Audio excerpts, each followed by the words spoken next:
అందరికీ నమస్కారం.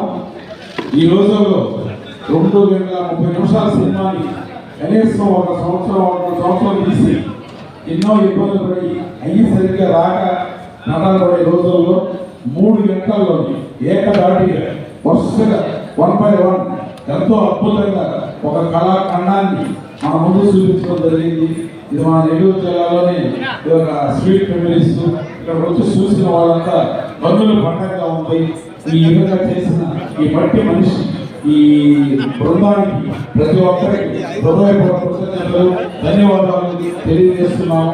చాలా అద్భుతంగా యూనితో కూడినటువంటి ఈ నాటక ప్రదర్శన చాలా గ్రేట్. Okay, thank you. అనే నాటకం చూడడం నా అదృష్టంగా భావిస్తున్నాను. 3 గంటలు ఈ రీల్స్ యుగంలో మనం కదలకుండా కూర్చున్నాము అంటే నిజంగా వీళ్ళందరి ప్రతిభ ఎంతో అద్భుతం. కనకయ్య గారు మీ కాస్ట్యూమ్స్ గమనిస్తున్నాను, చాలా చాలా చాలా అప్గ్రేడ్ అయిపోయారు. కొత్తగా జీవించేశారు. వరుడిని అమ్మ కోపం తెప్పించారు, ఏడిపించారు. ఎక్సలెంట్. సో జీవితంలో అత్యాస పోతే ఎలా ఉంటుందో కళ్ళకి కట్టినట్టు చూపించింది. కంగ్రాచులేషన్స్ సామయ్య గారు. మిమ్మల్ని చూస్తుంటే చిన్నప్పుడు ఎక్కడ ఉన్నారు సామయ్య గారు, హీరో ఆఫ్ దిస్ మట్టి మనిషి నాటకం చూస్తుంటే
చూడు చూడు